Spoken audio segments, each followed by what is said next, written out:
Hello guys, my name is Ravi Meena. Welcome to my YouTube channel science Guru Ravi. जैसा कि आपने thumbnail में देखा, आज हम जनरल साइंस का एक इंपॉर्टेंट टॉपिक डिस्कस करने वाले हैं, विटामिन डी।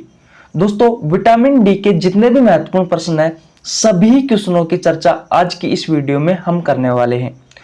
दोस्तों, विटामिन डी जनरल साइंस का एक ऐसा टॉपिक है जिसमें से पिछले एग्जामों में बहुत सारे क्वेश्चन पूछे हुए हैं। आज मैं आपके बीच उन्हीं क्वेश्चनों का साझा करने वाला हूं। गाइज, यकीन मानिए, आप कोई सी भी एग्जाम की तैयारी कर रहे हो, आपके लिए ये वीडियो इंपॉर्टेंट होने वाली है।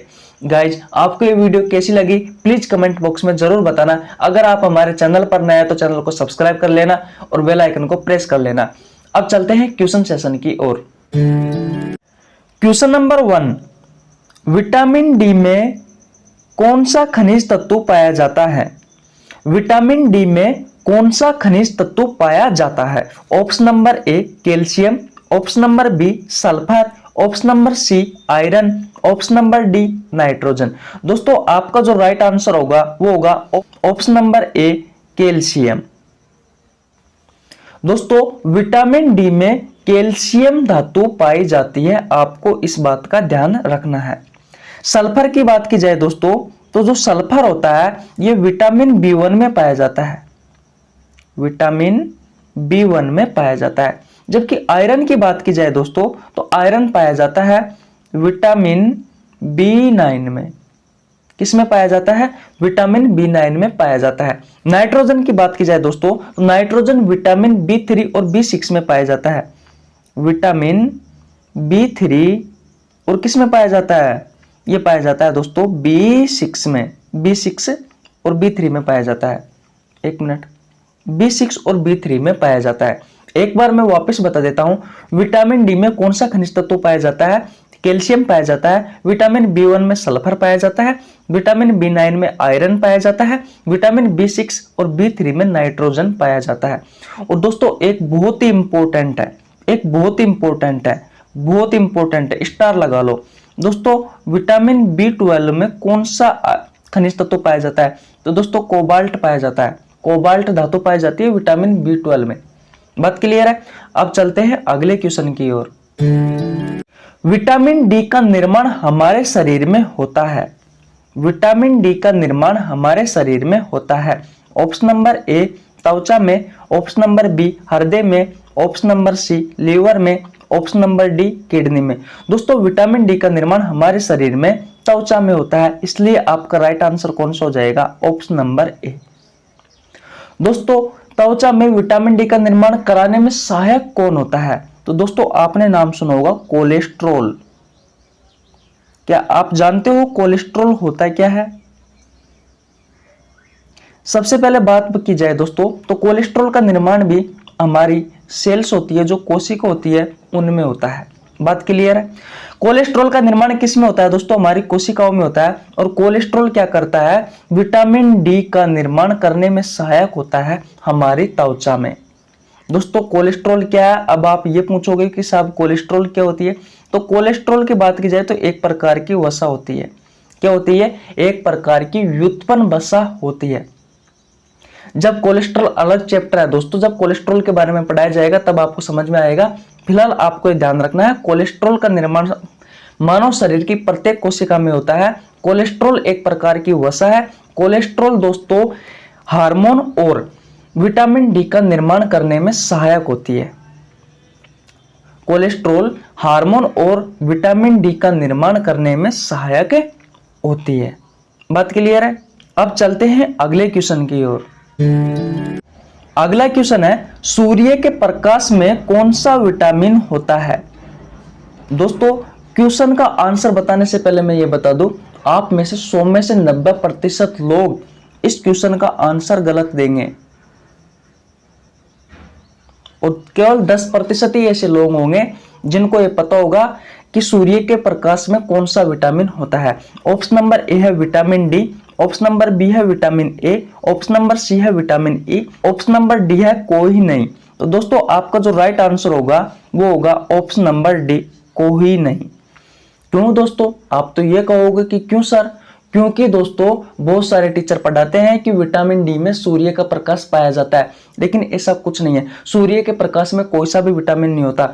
ये दोस्तों विटामिन डी के निर्माण में सहायक होता है। कौन? सूर्य का प्रकाश। सूर्य का प्रकाश विटामिन डी के निर्माण में सहायक होता है और ये दोस्तों उत्प्रेरक की तरह कार्य करता है। कहने का मतलब ये है दोस्तों कि हमारी त्वचा में विटामिन डी का निर्माण होता है। जब सूर्य का प्रकाश हमारे त्वचा को मिलता है तो दोस्तों विटामिन डी जल्दी जल्दी बनने लगता है। एक तरीके से उत्प्रेरक की तरह कार्य करता है। उत्प्रेरक बताओ क्या होता है? उत्प्रेरक होता है किसी भी अभिक्रिया को जल्दी करवाने में जो सहायक पदार्थ होता है उसे उत्प्रेरक कहा जाता है। बात क्लियर है?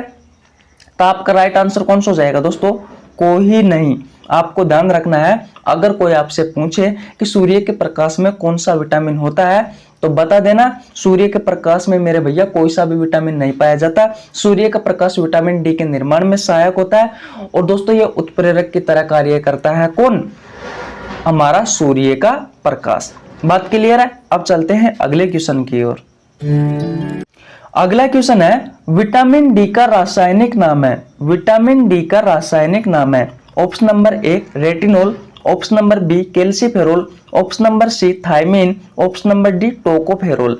दोस्तों आपको बता दूं आपका जो राइट आंसर है दोस्तों वो होगा option number B calciferol. Option number A की बात की जाए रेटिनोल होता है दोस्तों, ये विटामिन ए का रासायनिक नाम होता है। विटामिन ए का रासायनिक होता है। थायमिन की बात की जाए दोस्तों तो ये विटामिन बी1 का रासायनिक नाम होता है। विटामिन बी1 का रासायनिक नाम होता है। टोकोफेरोल की बात की जाए दोस्तों तो टोकोफेरोल विटामिन ई का रासायनिक नाम होता है।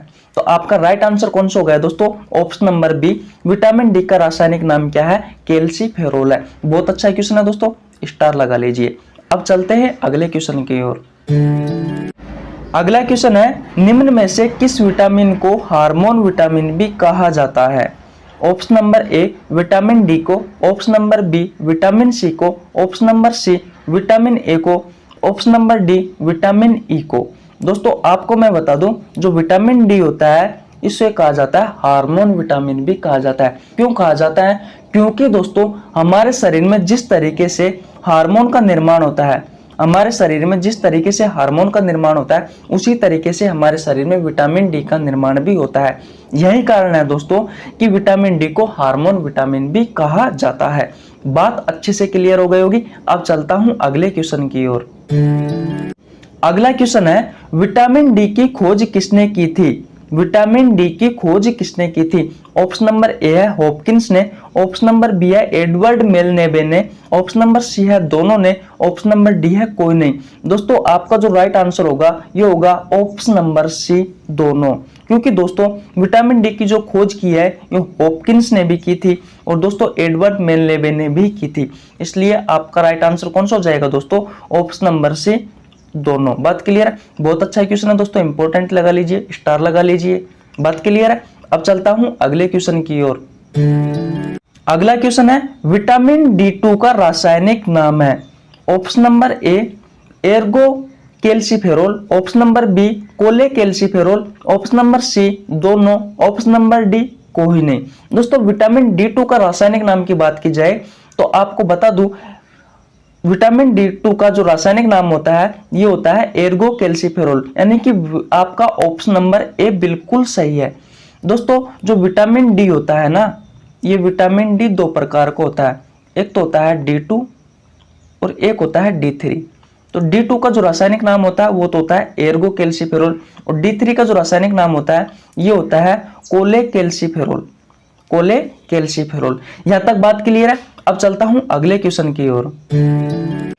अगला क्वेश्चन है हमारी हड्डियों को मजबूती निम्न में से कौन सा विटामिन देता है? Option number A vitamin D two, option number B vitamin D three, option number C दोनों, ऑप्शन नंबर डी कोई नहीं। दोस्तों मैंने अभी बताया कि जो हमारा विटामिन डी होता है ये दो प्रकार का होता है, एक तो होता है डी2 और डी3। दोस्तों जो डी2 होता है इसका कार्य होता है हमारी हड्डियों को मजबूती प्रदान करना और दोस्तों डी3 का काम होता है हमारी हड्डियों का निर्माण करना। हमारी हड्डियों को मजबूती बनाने का कार्य तो करता है विटामिन डी2 और हमारी हड्डियों के निर्माण में सहायक होता है दोस्तों विटामिन डी3।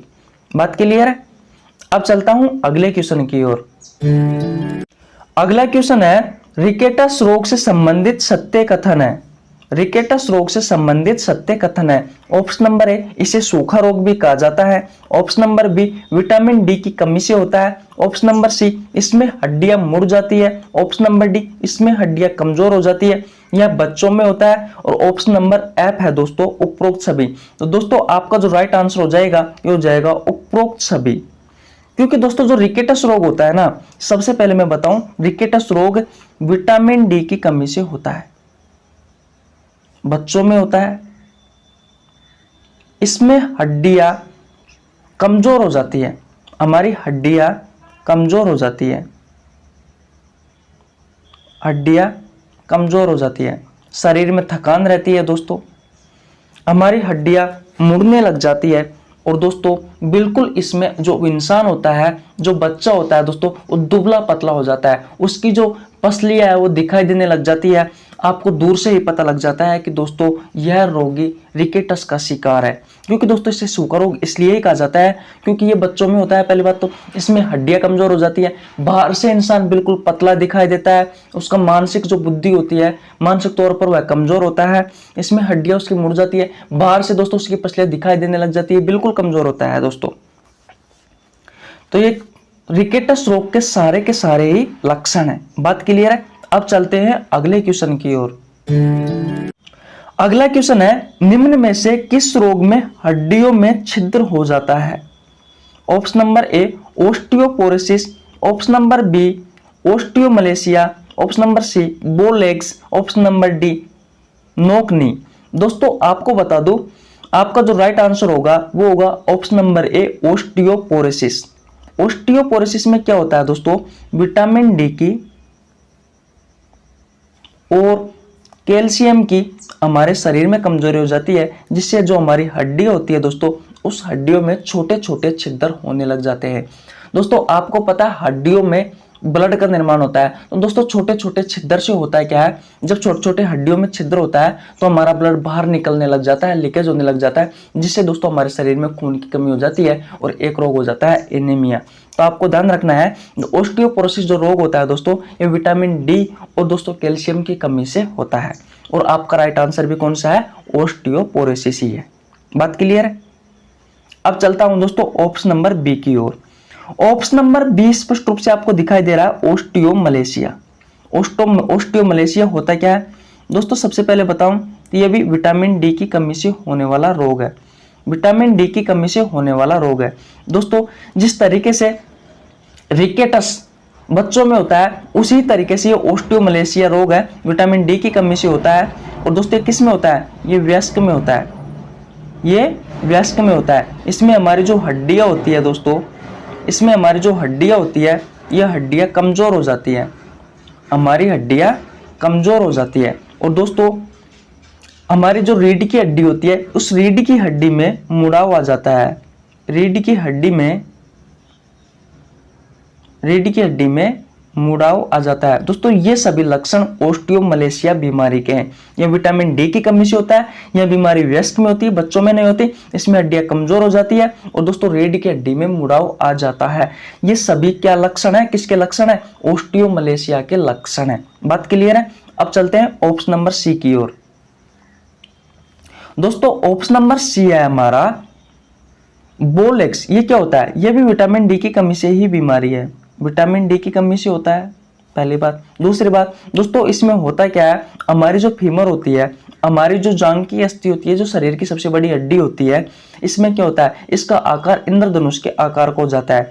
यानी कि मैं कहूं तो फीमर का आकार किसके समान हो जाता है, इंद्रधनुष। जिस तरीके से इंद्रधनुष मुड़ा हुआ होता है, उसी तरीके से इंद्रधनुष के समान हमारी जो फीमर का आकार हो जाता है। अगर आपसे क्वेश्चन पूछे कि निम्न में से किस बीमारी में इंद्रधनुष के आकार की हड्डी हो जाती है, तो दोस्तों किस में हो जाती है, बोलेक्स में हो जाती है। और दोस्तों इसमें होता है क्या, हमारे जो घुटने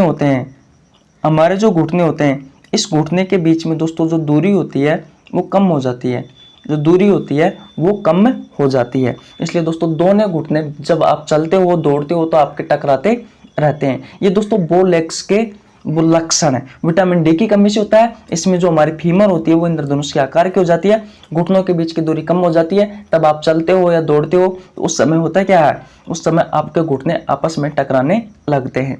दोस्तों ऑप्शन नंबर डी की बात की जाए तो ऑप्शन नंबर डी है नोकनी। दोस्तों ये भी विटामिन डी की कमी से ही होता है, विटामिन डी की कमी से होने वाली बीमारी है। दोस्तों इसमें क्या होता है, ये भी वयस्क में होती है, बच्चों में नहीं होती है बीमारी। इसमें हड्डियां होती है, ये कमजोर हो जाती है। हड्डियां क्या हो जाती है, हड्डियां कमजोर हो जाती है। और दोस्तों इसमें पूरे शरीर का वजन हमारी जांघों में आ जाता है। और दोस्तों इसमें हमारी फीमर होती है, जो हमारी जांघ होती है वो मुड़ जाती है। बात क्लियर है। तो ये मैंने आपको सारी की सारी बीमारी बहुत अच्छे से बता दी आपको, और अच्छे से समझ में आ गया होगा। अब चलता हूं अगले क्वेश्चन की ओर। अगला क्वेश्चन है, निम्न में से विटामिन डी के मुख्य स्रोत है। ऑप्शन नंबर ए दूध, ऑप्शन नंबर बी अंडा, ऑप्शन नंबर सी सूर्य का प्रकाश, ऑप्शन नंबर डी उपरोक्त सभी। तो दोस्तों आपका जो राइट आंसर हो जाएगा वो हो जाएगा ऑप्शन नंबर डी उपरोक्त सभी। दोस्तों विटामिन डी का अच्छा स्रोत है वो दूध भी होता है, अंडा भी होता है, सूर्य का प्रकाश भी होता है। इसके अलावा दोस्तों कुछ महत्वपूर्ण स्रोत है वो भी मैं बता देता हूं, जैसे कि मछली का लीवर, मछली का लीवर, उसके अलावा मछली का तेल,